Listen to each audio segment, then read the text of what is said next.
Alright, so I know many people have been struggling with hair for years, and the idea for this video is to demystify that, to show you how to do the do. So let's get into it without further ado. Okay? If you want to learn how to carve realistic hair and the advanced forms and naturalistic features of the face, check out my online school in the link below. It's a resource, one of the largest resources online for carving portraits in wood, and there's an ever-growing base of content, many videos being produced for that, so check that out. Alright, let's get into this project. Oh, beautiful, beautiful morning. Okay, so we've got a block of 1.5 inch by 1.5 inch basswood, a little over 3.5 inches long. And we've got an inch mark here, so from the top to the bottom, that's 1 inches, and I'm going to use a 1.5 inch blade to make a stop cut at this spot.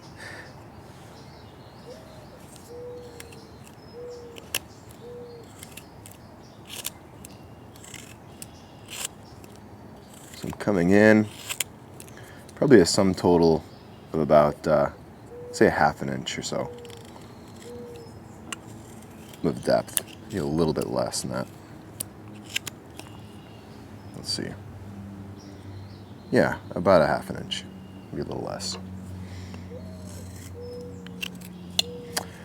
Okay, now the goal here is to start to think about the hair in stages or steps. The biggest problem that most people face when they carve hair is they start adding detail way too early. So, you know, as with any other element in sculpture, we start with our major forms. We start with the major shapes, and then we work our way to details. And the first stage I like to think of as the major shapes is the kind of what I call the major groupings. And the groupings form kind of the outline of the hair. So right now our hairline is very boxy, the outline. Right? This is kind of where our eye is going to go because it's the outline. Right? Our eye in design generally is drawn to the outline of a shape. So anyway, I'm going to start to take away the corners of this block and decide about the outline of this piece. So you can see I'm just starting to carve away the corners. One thing I like to do when I'm carving hair as well is I like to create a positive and a negative shape. And it's not always the case that there's enough hair to merit this, but if you've got long, flowy, curly hair, you can get away with taking a little edge or a curve out of one shape, like that, a little scoop. This is called a scoop cut, where you're turning the blade as you're pulling it through the wood. And then, say, a rounded cut on this side. So I would then kind of create this kind of rounded curve, and that creates, again, a positive and a what I would call a negative shape. All right, now I might take some of these corners off of this block because it's pretty pokey.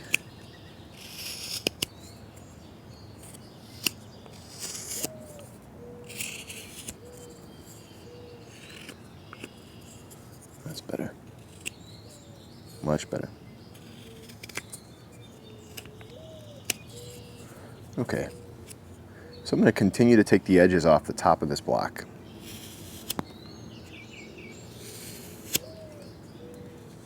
And even this side profile, taking the blockiness out of this as well, so taking the corners down.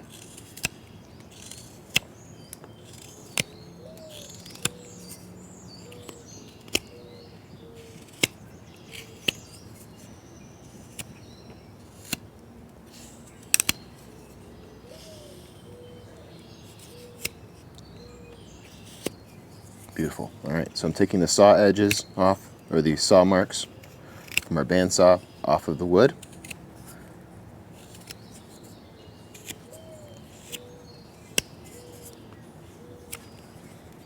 And that's what we have.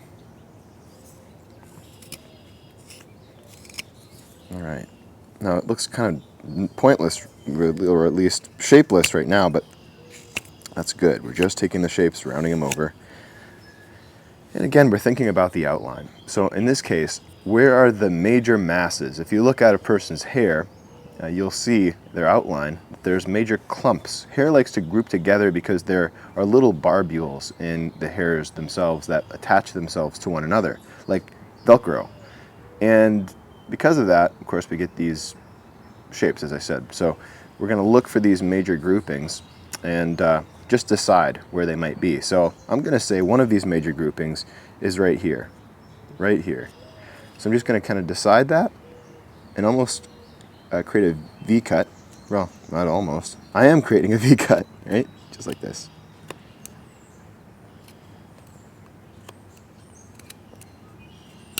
All right. So now we've effectively created two groupings. Can you see them? There's one, and there's another. So carving hair is a lot about establishing boundaries. Boundaries from one grouping to the next. Okay, I'm going to go ahead and establish my forehead here, so I'm going to create 3 planes.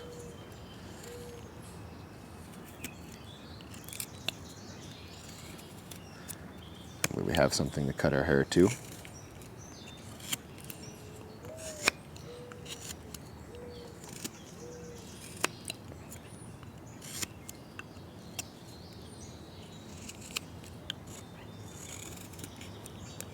Okay,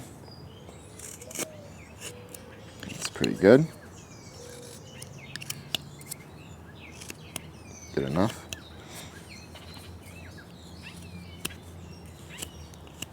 And I'm going to establish another grouping. Now the thing about these groupings is humans have a tendency, we're pattern-making beings, to make these groupings completely perfect, a perfect equidistant pattern.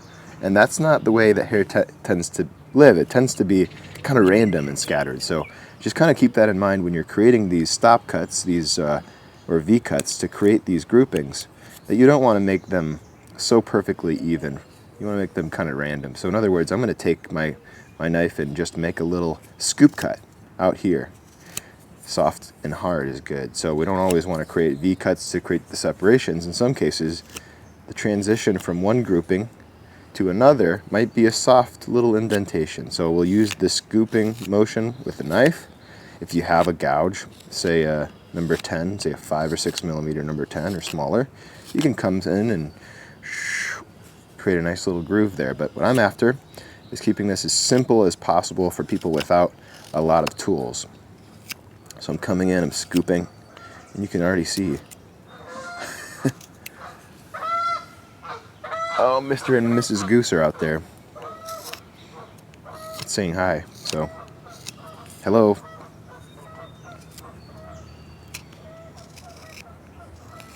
Okay, see that? See how that's kind of a softer transition of form? And we're starting to get some masses in here. Now we're assuming that this guy is going to have hair that's kind of folding back, right? Kind of flipped back, like a wood spirit type character here. That's what kind of we're insinuating. There's so many ways to carve hair, and so this is just one aspect. Of course, it's just one video, so we're not going to be able to cover all the aspects of hair, but the same methods or concepts apply here as in other types of hairs. You want to make sure and look at the overall forms. And even now, I've started to create a little bit too much of a pattern. Like that looks like something a little bit too, I don't know, something a little bit too consistent, right? How there's one here and then one here. So I'm going to create another grouping. I'm going to try to really throw everyone off. And I'm going to do one really close to this one right here. And I'll do a little bit of a harder line. So you're just kind of picking random stuff. And you know, what's really great, this is a more advanced technique, and you'll see this from advanced carvers, is they'll try to make these lines as, you know, not necessarily as curved as possible, but they'll try to create a little bit of curve in them. These lines can be made to be S-curves, so I'll just take one of these lines over a little bit, right? So then when we look at the line here, the divot, it comes in like this, and then over, and then back in. So let's practice that. Let's create this divot so that it S's in. This is going to make it a lot more interesting than just a straight line. Okay, so now our groove comes in and over.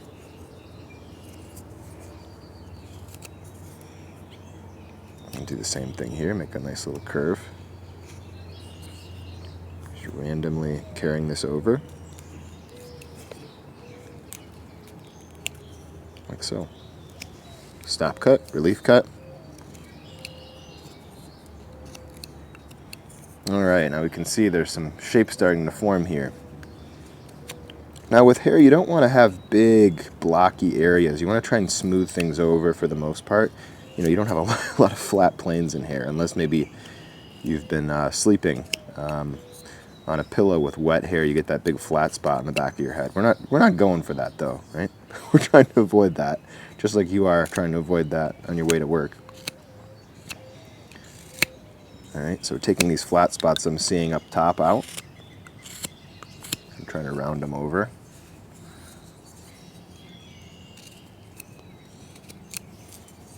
All right, I'm going to define the side of his head here.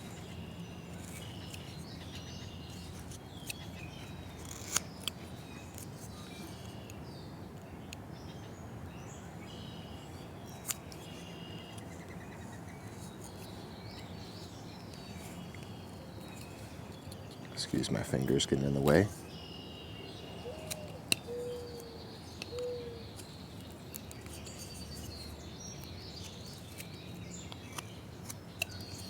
All right.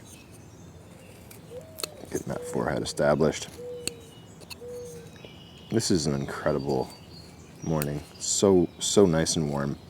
So probably the warmest morning that we've had in Michigan this year, this spring.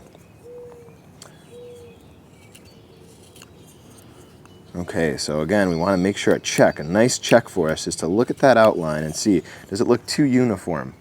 Mine doesn't. Mine looks nice. I'm liking the way that it comes in and up and down and up again and down. And has these nice kind of shapes, and they're not perfectly symmetrical. See how they're not totally one is the same as the other? They're very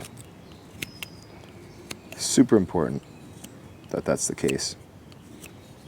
And you'll be surprised about how hard it is to avoid that. You'll notice, even if you try, you'll start to create a pattern. I mean, I do it all the time. All right. So really, you can get away with, this is a testament to how important these groupings are. You can get away with just establishing groupings. There's a lot of really beautiful sculptures in the world that were done, by the great masters of sculpture. Mostly you're just seeing the form. You're not seeing all the detail that they've created in the hair groupings. But the next stage is subgroupings. Now, subgroupings are where you are starting to define what's happening within these big masses, right? So we've got one mass here, one mass here, one mass here. And so we might go in and add a little bit of flow or detail to those. And what I like to do for that is create these little V grooves, more V grooves, and more a kind of S-shaped curve. So you'll see I'm going to try to come in with a stop cut. Could you see that? Was I out of range? Let's try that again. See him coming in. Right, and then I'll create a little V. All right, if it doesn't come out, don't stress, just go back over it. All right, and then if you can kind of scrape it out too if it doesn't come loose. See this? This is an S curve. And that's creating a little line of detail or of shape on there. Okay, now there's a whole nother process to carving hair. If you're trying to carve naturalistic hair and you've got access to a few gouges and maybe a V-tool, that's going to really up your game. And if you're carving in relief form, I have an online school where I talk about hair. I break it down in further detail, and we really create realistic forms of hair. But this is a really nice beginner kind of into that. We're also going to start to think about how the hairline meets the head. Typically, the hair is not perfectly straight across. You can see the groupings of the hair represent. Now, some people have these perfectly straight hairlines, and we all envy those, but most people, you've got a little gap or grouping here and there, so I'll create that. But you can start to see how the flow is starting to come into view. All right, so let's create another little line. Now, the beauty of these subgroupings, they don't always have to follow the grouping. Sometimes you can create lines that go across a grouping, and that really has a nice effect. See how I created this line here that comes across this one major grouping here? Right.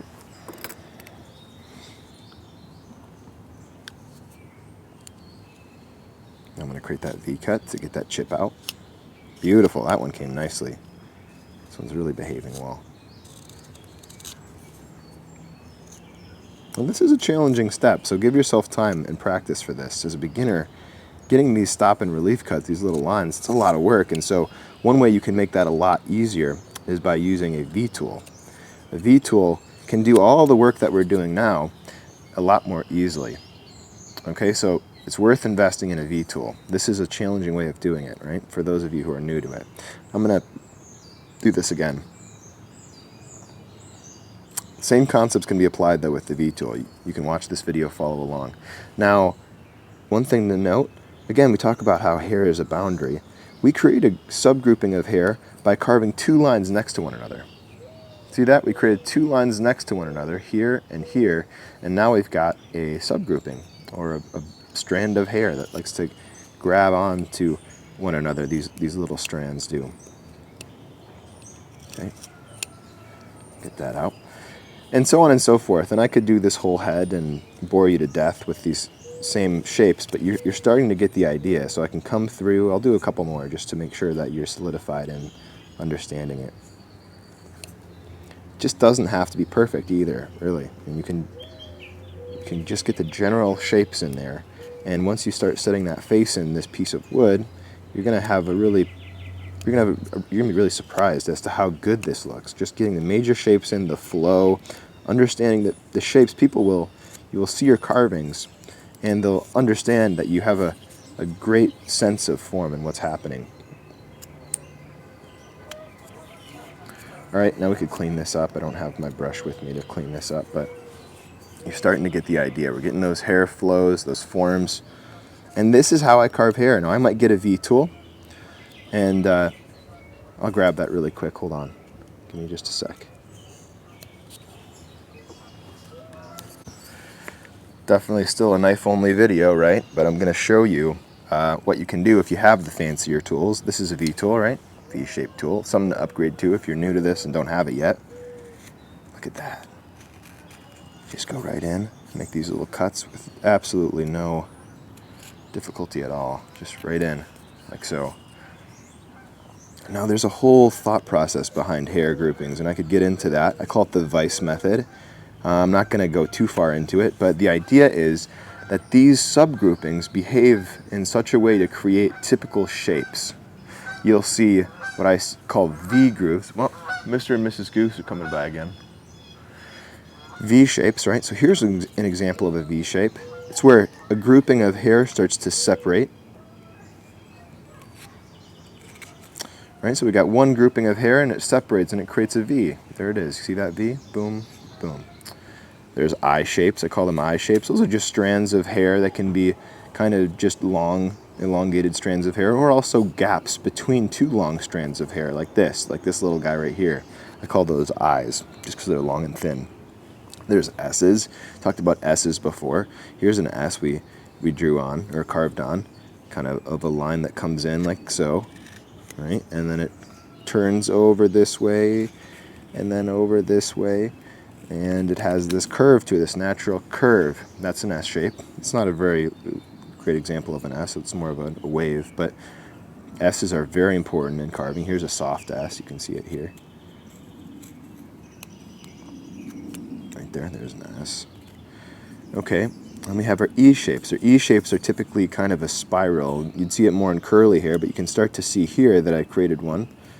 It curves around, and it might curve in on itself, like so. And that creates kind of like a lowercase e, or almost like a spiral shape, right? This is a backwards E, but you get the idea. So those shapes are some of the shapes that I'm looking for when I'm carving hair.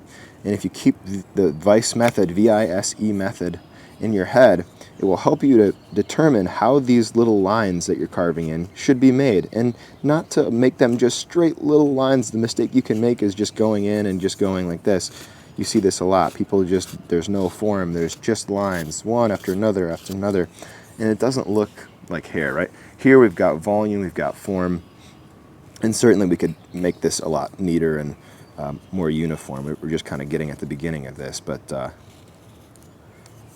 yeah, that's some of the stuff that you can do. Enjoy, guys. I hope that you try this out. You get having fun with your hair. Make those S curves, make those V's, those I's and S's, all right? And E's, rather. All right, talk to you guys. Man, I'm having fun. It's hard for me to turn this thing off. All right, see how that's starting to come to life?